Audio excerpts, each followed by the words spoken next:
মাধ্যমিকে পরিমিতি অধ্যায় থেকে 15 নম্বর আসে। তার মধ্যে দুটো 4 নম্বরে বড় কোশ্চেন থাকে, দুটো 2 নম্বরে কোশ্চেন থাকে, আর তিনটে 1 নম্বরে একটা এমসিকিউ থাকে, একটা ঠিক ভুল থাকে, আর একটা শূন্যস্থান থাকে।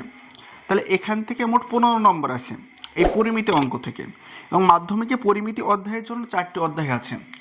মাধ্যমিকে কি অধ্যায় আছে পরিমিতির জন্য? একটা হচ্ছে 4 নম্বর অধ্যায়, 8 নম্বর অধ্যায়, 12 নম্বর অধ্যায়, 16 নম্বর অধ্যায় এবং মিক্সিং অধ্যায় আছে 19 নম্বর। মোট 5টা অধ্যায় আছে। 4 নম্বর যে অধ্যায়টা তার নাম ছিল আয়ত ঘনক এবং আয়ত ঘনক সম্পর্কে ছিল। এখানে লম্ববৃত্তাকার চোঙ ছিল, এখানে গোলক ছিল, এখানে শঙ্কু ছিল, আর এখানে মিক্সিং জিনিসটা আছে, মানে সবগুলো মিলিয়ে ওখানে অঙ্কগুলো আছে। তাহলে আমরা দেখেছি পরিমিতি অঙ্কের ক্ষেত্রে অঙ্কগুলো একদম পুরো ইজি অঙ্ক থাকে, কিন্তু অঙ্কগুলোর ক্ষেত্রে মেন যে জিনিসটা হয় সেটা হলো সূত্র।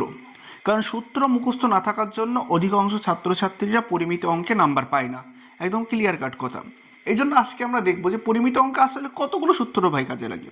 আসলে পরিমিত অঙ্ক বেশি সূত্রই নেই, অনেকে সূত্রের জন্য ভয়তে পরিমিত অঙ্কগুলো শুরু করতে চায় না। তাহলে পরিমিত অঙ্ক আজকে আমরা দেখবো, একদম পুরো সহজভাবে সূত্রগুলো আবারও মুখস্থ করবো দরকার হলে।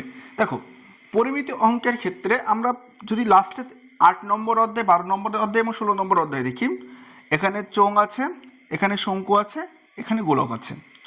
এখানে বলছে পার্শ্বতলের ক্ষেত্রফলের সূত্র। পার্শ্বতলের ক্ষেত্রফলের সূত্র চোঙের এখানে কি ছিল? 2πr/h। আচ্ছা, এখানে একটা জিনিস বলে রাখি, চোঙ তো, চোঙের ক্ষেত্রে পার্শ্বতলের ক্ষেত্রফলের এইচটা হচ্ছে উচ্চতা, আর্ধ হচ্ছে ব্যাসার্ধ। এই জিনিসটা মনে রাখবে। তাহলে চোঙের ক্ষেত্রে পার্শ্বতলের ক্ষেত্রফল 2πr/h, শঙ্কুর ক্ষেত্রে পার্শ্বতলের ক্ষেত্রফল πr/l। এই যে শঙ্কুর ক্ষেত্রে উচ্চতা হচ্ছে এইচ, এই ব্যাসার্ধ আর, আর এলটা হচ্ছে তির্যক উচ্চতা। এইটা মনে রাখবে। তাহলে এখানে পার্শ্বতলের ক্ষেত্রফল ছিল 2πr/h, এখানে পার্শ্বতলের ক্ষেত্রফল হলো πr/l। সমগ্রতলের ক্ষেত্রফল কি? বলছে 2πr/h প্লাস আর। এটা হচ্ছে কিনা চোঙের সমগ্রতলের ক্ষেত্রফলের সূত্র। শঙ্কু সমগ্রতলের ক্ষেত্রফলের সূত্র কি? πr ইন্টু আর প্লাস এল। আর প্লাস এল, এলটা কিন্তু এখানে তির্যক উচ্চতা, মানে শঙ্কুর ক্ষেত্রে আরটা হচ্ছে ব্যাসার্ধ হচ্ছে, এইচটা উচ্চতা হচ্ছে, তির্যক উচ্চতা মানে এই উচ্চতাটা, মানে এই যে ধরে একটা ত্রিভুজ হয়, মানে দুটো সমকোণী ত্রিভুজের জোড়া দিলেই শঙ্কু হয়ে যায়। এই যে ত্রিভুজের যে অতিভুজটা, সেই অতিভুজটাকে আমরা বলছি তির্যক উচ্চতা। এইচটা হলো এইটা, আর আরটা হলো ব্যাসার্ধ। তার মানে দেখো, ত্রিভুজের অতিভুজটা হচ্ছে আমরা এল, মানে এটাকে আমরা তির্যক উচ্চতা বলছি। সেই পিথাগোরাসের উপপাদ্য থেকে জানি কি? অতিভুজ স্কয়ার সমান সমান লম্ব স্কয়ার প্লাস ভূমি স্কয়ার। এখন শঙ্কুর অঙ্কের ক্ষেত্রে এমনটা হতে পারে যে এই তিনটের মধ্যে দুটো জিনিসের মান বলে দিল, কিন্তু তোমার একটা জিনিসের মান বের করতে হবে। তাহলে কিভাবে বের করবে? পিথাগোরাসের এই সূত্রটা দিয়ে বের করবে। যদি উচ্চতা বলে দেয় আর ব্যাসার্ধ বলে দেয়, তাহলে তির্যক উচ্চতা বের করা যাবে। আর যদি উচ্চতা এবং তির্যক উচ্চতা বলে দেয়, তাহলে ব্যাসার্ধ বের করা যাবে। কারণ আমরা এই অঙ্কগুলো আমরা দেখেছি পিথাগোরাসের উপপাদ্য থেকে। গোলকের সমগ্রতলের ক্ষেত্রফল হচ্ছে পাই 4πr², 4πr²। এখন দেখো, আয়তন কি? আয়তন, চোঙের আয়তন হচ্ছে πr²h। আচ্ছা, শঙ্কুর ক্ষেত্রে কি হচ্ছে? শঙ্কুর ক্ষেত্রে আয়তনটা হচ্ছে 1/3 πr²h, 1/3 πr²h। গোলকের ক্ষেত্রে আয়তন কি? 4/3 πr3। ক্ষেত্রফলগুলো সব বর্গ এককে দেবে, আর আয়তনগুলো সব ঘন এককে দেবে। তাহলে আমরা এখানে যে জিনিসটা দেখছি যে পার্শ্বতলের ক্ষেত্রফলের ক্ষেত্রে চোঙের পার্শ্বতলের ক্ষেত্রফল 2πr/h, শঙ্কুর পার্শ্বতলের ক্ষেত্রফল πr/l, গোলকের পার্শ্বতল নেই বলে পার্শ্বতলের ক্ষেত্রফলও নেই। সমগ্রতলের ক্ষেত্রফলে কি হচ্ছিল? এখানে সমগ্রতলের ক্ষেত্রফলে চোঙের সমগ্রতলের ক্ষেত্রফল ছিল 2πr ইন্টু h প্লাস আর, আয়তন কি হচ্ছিল? πr²h।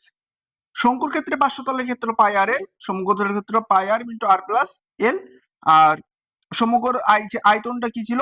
1/3 πr²h। দেখো, চোঙ আর সঙ্গের আয়তনের ভিতরে পার্থক্য কি? এখানে নর্মাল πr²h, এখানে 1/3 πr²h। এখানে দেখো, এখানে দুটোর মধ্যে ডিফারেন্স কি? এখানে ডিফারেন্সটা হচ্ছে, আমরা যদি এটা এইভাবে লিখি আর প্লাস এইচ, এইভাবে লিখি, দেখো এইচ এর জায়গায় এখানে আছে এল, আর এই টুটা নেই। এইচ এর জায়গায় এখানে এল আছে, আর এখানে টুটা নেই। আর সমগ্রতলের ক্ষেত্রফল কি? এখানে 2πr/h আর এখানে πr/l। এটা হচ্ছে সমগ্রতলের ক্ষেত্রফল। একদম পুরো সিম্পল ভাবে চোঙের সঙ্গে শঙ্কু কম্পেয়ার করলে দেখবে যে একদম পুরো, মানে একদম পুরো D2 মিল পাওয়া যায়, কিন্তু কিছু কিছু জায়গায় একটু একটু চেঞ্জ আছে। গোলকের ক্ষেত্রে কি হচ্ছিল? গোলকের ক্ষেত্রে সমগ্রতলের ক্ষেত্রফল হচ্ছে 4πr², আয়তন হচ্ছে 4/3 পাই আর কিউ। যদি ফাঁপা গোলক হয়, গোলকটা যদি ফাঁপা হয় তাহলে হবে 4/3 পাই আর কিউ, বড় হাতের আর কিউ মানে ছোট হাতের আর কিউ, বড় হাতের আর কিউ মানে বাইরে ব্যাসার্ধ আর ছোট হাতের আর কিউ মানে ভিতরে ব্যাসার্ধ। যদি গোলকটা অর্ধগোলক হয়ে যায় তার ক্ষেত্রফল হবে কি 2πr²। আয়তন হয়ে যাবে কি 2/3 পাই আর কিউ।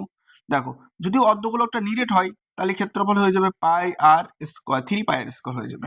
যদি নিরেট মানে একদম পুরো টাইট অর্ধগোলক হয় তাহলে হবে 3πr²। তাহলে এই যে তিনটে গোলকের সূত্র আমরা দেখলাম। আর যে আমাদের যে 4 নম্বর অধ্যায় যেটা আছে সেখান থেকে আছে কি, সেখান থেকে আমাদের 3-4টে সূত্র, এগুলো মোটামুটি ভাবে 7-8 শেখা হয়ে যায়, তবু আর একটু দেখে নাও। আয়তঘনকের 6টি তলে ক্ষেত্রফলের সূত্র কি 2 ইন্টু দৈর্ঘ্য ইন্টু প্রস্থ ইন্টু দৈর্ঘ্য ইন্টু উচ্চতা প্লাস প্রস্থ ইন্টু উচ্চতা। মানে এখানে তিনটে জিনিস, একটা হচ্ছে দৈর্ঘ্য, একটা হচ্ছে প্রস্থ, একটা হচ্ছে উচ্চতা। এখানে কি হচ্ছে 2 ইন্টু দৈর্ঘ্য ইন্টু প্রস্থ, দৈর্ঘ্য ইন্টু উচ্চতা প্লাস প্রস্থ ইন্টু উচ্চতা। তুমি কি করবো, প্রথমে দৈর্ঘ্য ইন্টু প্রস্থ করবা প্লাস দৈর্ঘ্য ইন্টু উচ্চতা করে দেবা প্লাস যেই দুটো বাকি থাকবে প্রস্থ ইন্টু উচ্চতা করে দেবে, তাহলে হয়ে যাবে। বর্গ একক হবে। ঘনক, গোলক আর আয়তঘনক আর ঘনকের ভিতরে পার্থক্য কি বুঝছো? ধরো আয়তঘনক মানে তার সবগুলো তল সমান না, যেমন একটা ইটের কিন্তু 6টা তল আছে, কিন্তু তার কি সবগুলো তল কি লেভেল কি সমান হয় না? কিন্তু লুডোর ছক্কা দেখবে, লুডোর ছক্কা সবগুলো তল সমান হয়। এই যে আয়তঘনক এবং ঘনকের মধ্যে মূল পার্থক্য, আয়তঘনক হতে গেলে তার মোটামুটি 6টা তল দেয়া আছে, 6টা তলের লেয়ার বা লেভেলটা সমান থাকতে হয়। দেখো ঘনকের সমগ্র তলের ক্ষেত্রফলের সূত্র কি 6a²। 6a²। দেখো এখানে কেমন ভাবে আমরা করতাম, ধরো এই যে আয়তঘনক মানে কি দৈর্ঘ্য প্রস্থ উচ্চতা, এই তিনটা ভিন্ন ছিল। এখানে কি হবে, দৈর্ঘ্য প্রস্থ উচ্চতা তিনটেই সমান হবে। তাহলে এখানে যদি এ হয়, এখানে যদি এ হয়, এখানে যদি এ হয়, এখানে যদি এ হয়, এখানে যদি এ হয়, এখানে যদি এ হয়, ঘনকের ক্ষেত্রে দেখো a² plus a² plus a², তার মানে 3a², আর এখানে 2 আছে, 3 দুগুণ 6a²। দেখো ঘরের 4 দেওয়ালের ক্ষেত্রফলের সূত্র কি? 4 দেওয়ালের ক্ষেত্রফলের সূত্র কিছুই না, পরিসীমার সঙ্গে উচ্চতা গুণ করে দেবে। পরিসীমা আমরা জানি কি 2 ইন্টু দৈর্ঘ্য প্লাস প্রস্থ, এখান থেকে উচ্চতাটা গুণ করে দেবে। আর আয়তঘনকের যদি কর্ণের দৈর্ঘ্য আমরা বের করি, কর্ণের দৈর্ঘ্য হচ্ছে √, দৈর্ঘ্য স্কয়ার প্লাস প্রস্থ স্কয়ার প্লাস উচ্চতা স্কয়ার। ঘনকের কর্ণের দৈর্ঘ্য কি, ঘনকে দেখো একটা একটা একটা, তাহলে স্কয়ার তো বেরিয়ে বাহু হয়ে গেল, আর এখানে যে 1+1+1 3 আছে, সেই √3, তাহলে √3 ইন্টু বাহু। আয়তঘনকের আয়তনের সূত্র কি দৈর্ঘ্য ইন্টু প্রস্থ ইন্টু উচ্চতা। তোমরা কি করবে, আয়তনগুলো ঘন এককে দেবে আর ক্ষেত্রফলগুলো বর্গ এককে দেবে। এইটা মানে সব সূত্রের ক্ষেত্রে একই জিনিস কাটবে। আর মেন যে জিনিসটা এখানে তোমাদেরকে মনে রাখতে হবে সেটা হলো, পরিমিতি অঙ্কের ক্ষেত্রে কিন্তু 15টা নম্বর আছে মাধ্যমিক পরীক্ষায়। আর এই অঙ্কগুলো যদি একটু সূত্র ভালো করে জানা যায় তাহলে এই অঙ্কগুলো একদম পুরো বেসিক লেভেলের এবং খুবই সহজ অঙ্কগুলো। ওই জন্য তোমাদের কাছে দরকার হলো যে এই অঙ্কের জন্য ভালো করে সূত্রগুলো একটু ভালো করে দেখে যাওয়া। এই সূত্রগুলো একটু ভালো করে বারবার লিখবে, দুবার লিখবে, দেখবে এমনি মুখস্থ হয়ে গেছে। আর আমি তো বলি সূত্র মুখস্থ করতে হয় না বেশি করে, সূত্র কি করতে হয় জানো, সূত্র করতে হয় বারবার অঙ্ক প্র্যাকটিস করতে করতে সূত্র এমনি মুখস্থ হয়ে যায়। এই জন্য পরিমিত অঙ্কের ক্ষেত্রে সূত্র মুখস্থ কবে এই ভয় না করে অঙ্কটা বারবার করে প্র্যাকটিস করে যাও, তাহলে তোমাদের সূত্রগুলো এমনি দ্রুত মুখস্থ হয়ে যায়। টার্গেট থাকবে যেন মাধ্যমিক পরিমিতি অধ্যায়ে, পরিমিতি অঙ্কে এই 5টা অধ্যায়ের মধ্যে যে 15 নম্বর থাকে সে 15 নম্বর পাওয়ার।